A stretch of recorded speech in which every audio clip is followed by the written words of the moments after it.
What's going on, world? Welcome to Behind the Design, a brand new sports dissected production. This podcast dives deep into the stories behind some of the most cutting-edge facilities across the country and how they were built from conception to opening.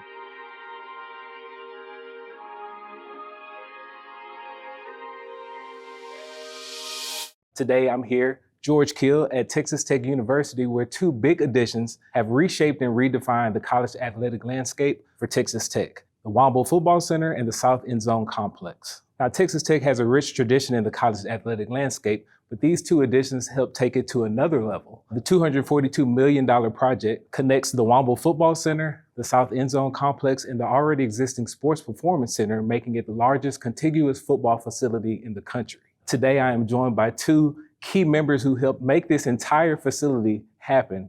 That is Jonathan Botros. That is also AD Kirby Hocutt. How are you guys doing? George, we're doing good. Great. Welcome to West Texas. So I want to harp on these guys here first. Kirby Hocutt, athletic director here at Texas Tech, Big 12 representative to the College Football Playoff Committee, chairman of the NCAA Division I Football Recruiting Subcommittee, and in March 2010, he was selected as a 40 under 40 recipient by Street and Smith's Sports Business Journal. He is also 2018's NACDA Under Armour Athletics Director of the Year and an avid golfer. He didn't know I knew that. I like it. And then I also have the Deputy AD as of June 2023.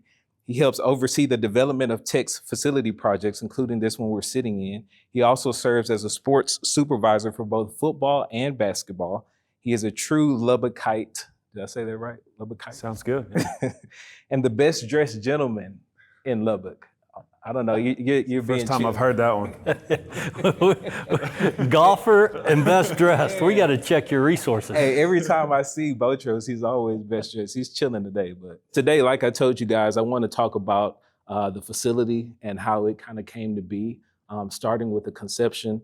I know it's the largest contiguous football facility in the country. Was it always set out to be that, or did this happen as time progressed? Well, I appreciate you mentioning that, because that's a big deal, and that was a big deal from day one. And George, in my mind, it goes back to the beginning days of Texas Tech University. And the first president ever at Texas Tech, President Horn, said that, we need our thoughts and our plans to be broad and to be grand on worldwide terms.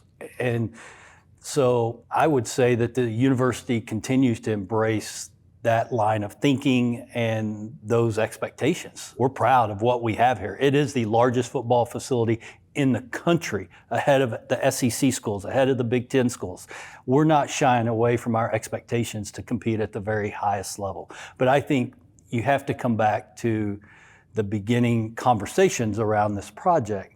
And two gentlemen stepped forward in a significant way, and both are members of our Board of Regents. First was Dusty Womble, and he stepped forward with the vision of the Womble Football Center, and we had seen the results of the Womble Basketball Center and what it had produced within our men's basketball program. We wanted to do the same thing for football, provide the same facilities for football. So Dusty stepped forward in a transformational way. Just a few weeks later, another Board of Regent member, Cody Campbell, former football player, stepped forward with the transformational gift for the South End Zone project.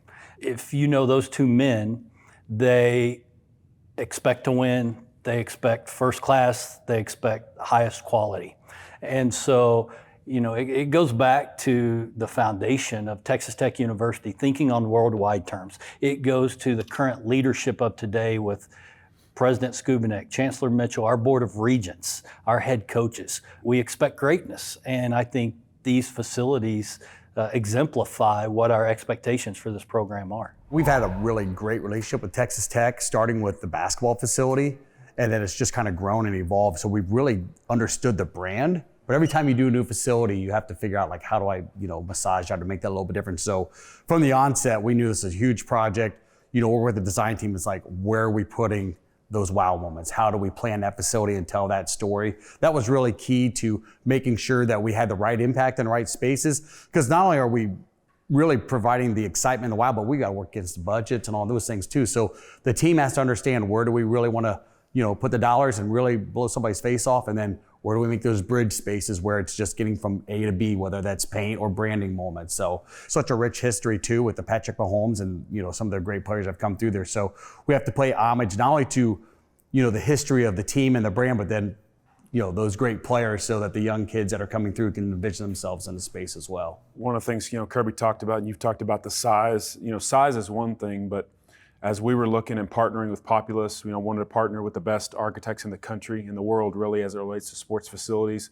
We went around the entire country and said, what are the best facilities, NFL or college, in the entire country? And we want to look at those and take what they did right, what they did well, and maybe the things that they wish they would have done a little bit different. But size and space is one thing, adjacencies are another. What we learned is a lot of times facilities, even the nicest ones we saw, they maybe were far away from their stadium, or far away from their academic center, or far away from the other amenities for a football player's daily life. And so we wanted to make sure that we connected it all together. And so the fact that our student athletes can walk from our indoor practice facility, go right out to outdoor fields, both grass and turf, come right off the field and immediately begin recovery in our plunge pools, go upstairs to the team meeting rooms, across a sky bridge to our coaches' offices to meet with them. That was really important to us, because every single minute, every single second of every day for a student athlete is really, really important. So if you're having to take a bus or something like that from practice to the rest of your day, that eats away at your day, and it in the end, we think it affects competitiveness. Yes, and speaking of, this is one of the only facilities I've ever been in that are an actual bridge connects the South End Zone and Womble. How important was that to have for functionality purposes? I think it was critical, right? Because our football coaches' offices are housed in the South End Zone. But when Coach McGuire and his staff, and how important the integration and interaction with our student athletes are on a day-to-day basis, I think that was such a critical element just to facilitate, and as Jonathan said, make as easy as possible those day-to-day interactions. So the coaches could get over to the weight room. So the student athletes could get from their locker room to the coaches' offices. So in just a few months that this facility has been open, I smile when I'm in the football coach's office and I see how many student athletes are over there walking up and down the halls, because it's ease and it's the proximity that you mentioned. And then you layer on top of the layout of the facility, the football developmental piece, which is critical to the future of this program. And I would strongly believe that when you look at the development aspects for football players in this program today, it's better than anywhere in the country. Speaking of the development of this, was there any challenges in building and constructing this piece? It seems like you guys got everything you wanted and then some, but you guys would only know. Is there any challenges that you guys had to face? I think the first challenge, George, is that we're a little bit landlocked. We mentioned the importance of where the facility is located to make sure that it was adjacent to everything. And so we told the architects, the design team from the beginning, we got to maximize this.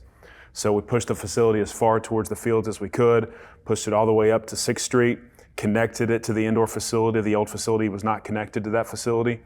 And it started as a 1-story building, quickly grew to 1.5 stories, and finally we end up with this beautiful 2-story building that's connected with a sky bridge. So that was challenging, but in the end, it produced a product that we really, really wanted. Really, it's about understanding the client and what is the audience, what's the objective. There's usually certain challenges we're looking to fulfill, whether it's from a recruitment standpoint, retention, donors, overall fan experience. We got to understand what's the audience. So what are we trying to design for? And then we go from there and try to understand, well, what are we trying to bring to this, right? Are we trying to make it effective? Are we trying to make it that wow factor? Are we trying to reinstill a story or an emotional connection? So it's really about understanding the brand and who they are, and then what is the space being utilized for. To build on that a little bit too, George, that healthy friction and the challenge we certainly have coming in from our clients to take things to a different level or show them something they've not seen. And then the design team has really healthy challenge with engineering, with manufacturing, to deliver different experiences or different presentations, to challenge that team and see things in real time see how the build, like let's try a prototype. Hey, let's go out and see what it looks like. Let's check a finish or a seam. To be able to walk across the wall here and within an hour, vet and validate, yeah, we're on the right path, or we might have a little bit of a redirect, allows us to move very quickly with our clients, and I think certainly a little more quickly as a team. How important was it to build this facility now? You know, NIL is looming. I think it's perfect timing before all of that happens, because less and less of budgets will go toward the bells and whistles of facilities, but you guys got this done right in time. How important was that for the timing of this? I think it was critical, related to the timing. You know, as you alluded to NIL, the House case, revenue share, it's really chaos right now within college athletics in the landscape. However, we see it as an opportunity amid the chaos to elevate Texas Tech University, Texas Tech athletics. So these two projects wrapped up what was a 10-year, over $500 million capital campaign for Texas Tech athletics, the campaign for Fearless Champions. So it was really just very fortunate timing for us that we were able to wrap up the campaign. The two largest projects in athletics department history brought us home at a time when there's chaos but opportunity within college athletics to elevate and amplify our program. But you can't not do that without the generosity and support of an unbelievable fan base. And the Red Raider Nation is one of the most passionate, large, generous, engaged fan bases in the country. So without the generosity of thousands of Red Raiders, we would not be sitting here today. In meeting Coach McGuire, he referred to the Womble Football Center as a football resort. What do you guys think of that? I think it's a great description. He has shared that description at a couple of our fundraising events now, and it provides everything that a football program, a football student athlete, a football coach, a football administrator, support staff could want. It's first class to do your job. And it is resort-like, but at the same time, when you become ingrained in the Texas Tech culture, I would say it's all about grit and hard work. We're gonna outwork people. So while it's a first-class facility, don't be fooled for a second that it's the grit, it's the hard work, it's the dedication, it's the long hours that young people, young men will spend in here, and coaches that will lead to the success of the program. I love it because, you know, when you think about a resort, why do people go to resorts? To recover, to relax, things like that. Football is a violent game. We're asking a lot of these men out there on the field. And so if they can come back into a facility and expedite their recovery from all the amenities that you've seen, George, from red light therapy to a hyperbaric chamber to cryotherapy to plunge pools coming right off the field to an underwater treadmill, all of that, again, it all feeds into winning and getting these student athletes back in peak condition as quickly as possible. Definitely. And I love that you guys invested in that. As time goes on, I think the bells and whistles of certain facilities will decrease, but the health and wellness and the recovery will always, you know, come at a premium. And you guys have done this. I think when I went down there, they said you can sleep 30 minutes in a bed and get 3 hours at the same time. How important was it to like focus on functionality as far as the health and wellness, the nutrition, the strength and conditioning, just keeping the student athletes at the highest level they could be?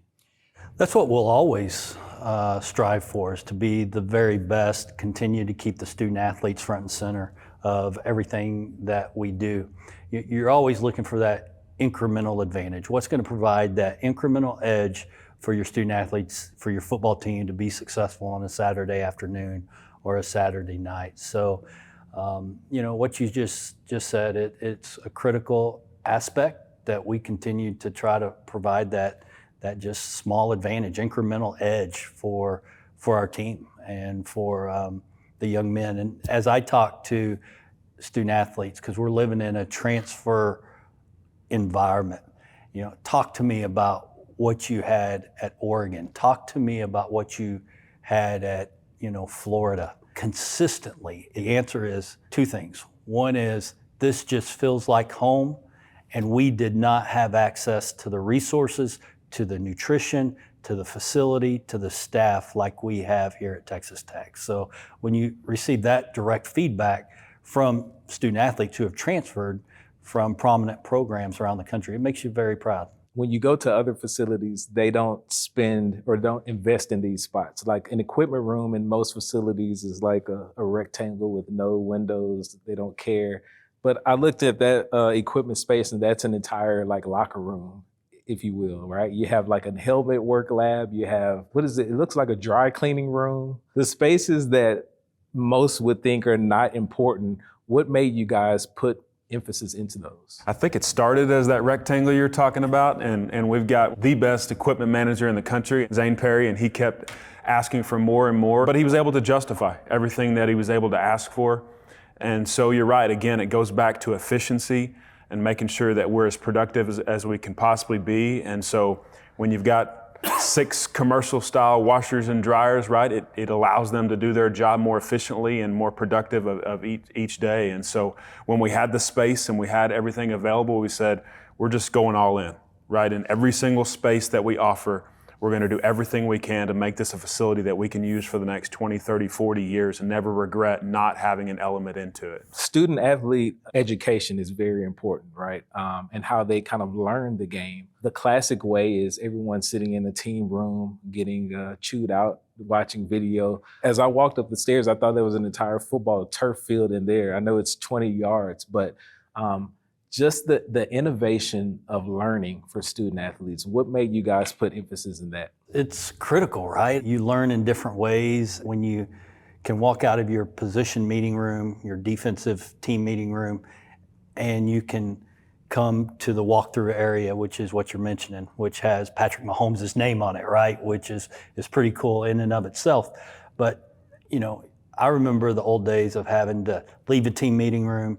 You had to go downstairs, you had to go down the ramp in the stadium. They had trash cans set out for the center, the 2 guards, the tackles. And now you can simulate the opposing offense or the opposing defense in video form. It's a pretty good wow factor for recruiting too. You know, and clearly, right, we're in a new age. NIL is critically important in the recruiting landscape, both from the transfer portal and from high school student athletes. But I think when they walk through a facility, their parents and them, they want to know, is Texas Tech all in on football?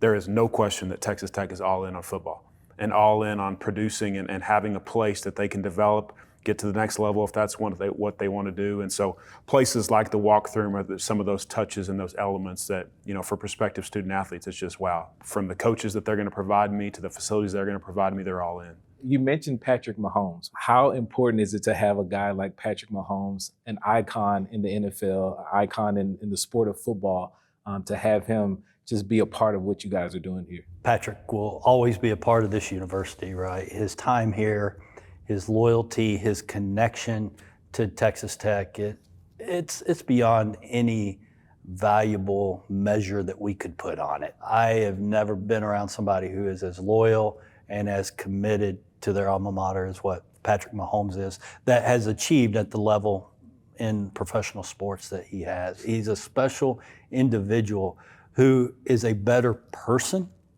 than he is a professional football player. And he may be the best professional football player in the world, but I'll tell you, he's a better man. We're fortunate to have his continued engagement, his support, his loyalty. And I think Patrick exemplifies everything. And then you watch the PGA Tour and you see Ludwig Aberg, another Red Raider, win on a Sunday afternoon, carrying the double T on his bag. You watch the NBA slam dunk contest. You see Mac McClung, who played basketball here, right? Josh Young, starting third baseman for the Major League Baseball American League team last year. So it just goes to show the relationships and the experience that our student athletes have at Texas Tech. And it's a lifelong association. And we have it with thousands of student athletes, but nobody exemplifies it more publicly than Patrick Mahomes. Let's spend some time in the South End Zone complex. During my walkthrough there, I noticed the functionality of the space. I was involved heavily in thinking through elevating the fan experience. Specifically with Texas Tech, one of those is the game day tradition of the team walking out of the tunnel. And something cool about the design of that is that you're walking through from the locker room to the tunnel to the field level club where the fans are. So it's all about creating this great experience for the fans. So part of that is building off of the tradition of the double T saddle, which is something that was important to the players. They touch on it when they walk out to the field. So we've moved that out to a more prominent location so that the fans, when they're walking in, they get to see that and they become part of the tradition as well. It also turns into different other spaces, right? Like you guys have it to where you can come down and have a drink, have some food. How important was it to really have a space that can be multifaceted? You know, one of the things, as we renovated our north end zone years back, we lost a space. It was a small space, but for former letter winners. And from Coach McGuire to Kirby to all of our leadership, having former student athletes come back is as important as anything, and it will always be that. And so as we designed this facility, we wanted to make sure that we allocated a space for former letter winners to have, to watch the game, to be on game day. Well, again, can we maximize the usage of space? So what we have now is we have a 10,000 square foot field club. Adjacent to that is a recruiting lounge. So prospective student athletes, their families, their parents, little brothers, little sisters, there's gaming pods and everything in there. They get to enjoy that space pregame, make their way out to the field. Then they've got to be up in the stands for the kickoff. We quickly turn that space and then allow all of our former letter winners and their families to use that space on game day. So wanted to look at maximizing the use of the facility, but then also make sure that we stay true to what's important to us, recruiting student athletes and taking care of those that came before us. The locker room in there, most facilities don't put a lot in the game day locker room.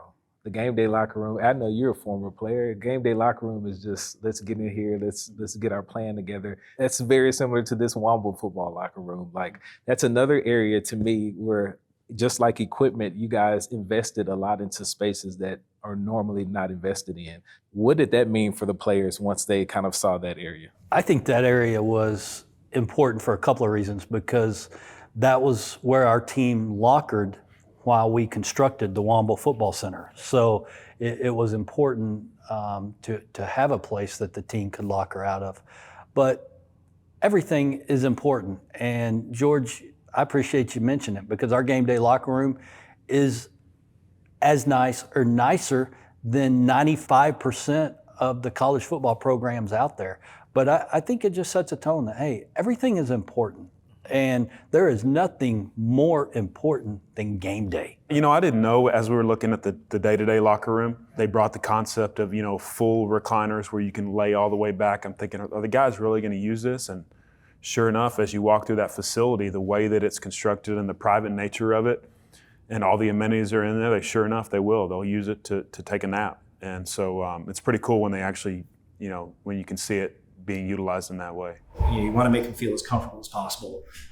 Give them a place to hang out and just to exist. So, we have a barbershop here at Texas Tech, and one of the things that we try to look for is what are those elements of like the team culture or mantras, and what things can we elevate and create stories. I always try to find sometimes like a little bit of a brand, right? Like, how can I spin this mantra or spin this culture and kind of create a sub brand within Texas Tech? And so that's what we did here with the barbershop. They have this mantra they call the uncommon man. So we created this brand, kind of working on with some of that, there is that Spanish architecture. So it felt like it deserved some of that, some of the flourishes and ornateness of the logo, but still being modern. Botros, you mentioned earlier that you guys got a chance to see a few facilities. Which ones kind of did you guys draw inspiration from? I think you take small things from each of them, but there's elements that we saw at Alabama, there's elements we saw at Missouri, elements we saw at South Carolina, elements that we saw at the Star in Frisco. So you take a little bit from each one, and I think even more than just walking the facility itself, you're talking to folks. As they're using their space after they design it, you're kind of getting information from them and saying, what's working really, really well? Which room in the facility is important to put next to each other? And so I think both the recruiting path is important as we're taking recruits through, but the path of travel every day for our student athletes is important too. And so when you look at the way that this facility was designed, it was very, very strategic, that when you come off the practice fields, you can shed your equipment, immediately begin recovery in the pools, go to a private area to go take a shower, go to your locker room to get some rest, hand off your equipment to the equipment room, go through a private corridor to get to the sports medicine area. And so all of those different adjacencies are critically important. And so those are the things I think that were as important as anything when we went to other facilities that we learned. Final question as we kind of close out. Any unique stories as far as building this? So maybe this will be a good one to close on. And this one's still yet to be written fully. But you talk about Patrick Mahomes, and you talk about how he continues to engage with us, from the Patrick Mahomes logo that you're going to eventually see on all of our uniforms, and you'll see more prominently like you have through this facility, to him engaging in the NIL space with us. So he handpicks, this past year it was 6 student athletes to be Patrick Mahomes ambassadors with his brand in the NIL space through Adidas. So Patrick Mahomes, 2 weeks before training camp starts this year, wants to come see this facility. He wants to meet and introduce his NIL program to the 6 student athletes that he handpicked. So he comes to town, we're showing him the facility. This is where I'm gonna stop and let Jonathan pick up and finish the story from when he was walking with Patrick through the Letter Winners Lounge. Yeah, so obviously when Patrick comes to town, he's got a busy day. Media wants to engage with him. The number one thing that he loves the most is he wants to get in front of our student athletes. And so we're taking him from the coaches level down through the field club that we've talked about, and he's coming in the back door to unveil the uniforms and talk to the student athletes for the first time. And as we're walking by, I just mentioned to him, I said, "Hey, Patrick, did you see this little display we have over here?" And he said, No. And I said, "Well, what we have is we've got a Super Bowl trophy for each one of our former student athletes that has participated in a Super Bowl and won a Super Bowl." So of course, in front of Patrick, large photo and 3 Super Bowl trophies. And he walked up there and he stood there for 3 or 4 seconds, and he turned around and looked at me and he goes, "You're gonna need more room, dog." Really, really cool moment. And I think obviously we know that's gonna come to fruition, and look forward to seeing the rest of what he accomplishes. That's awesome. Way to close it out, guys. Way to close it. Well, there you have it. Womble Football Center, South End Zone Complex, Sports Performance Center, largest contiguous football facility in the country. Guys, thank you for joining me. Yeah, thanks for being here. For sure. Thank you, George. Thanks. Thank you so much.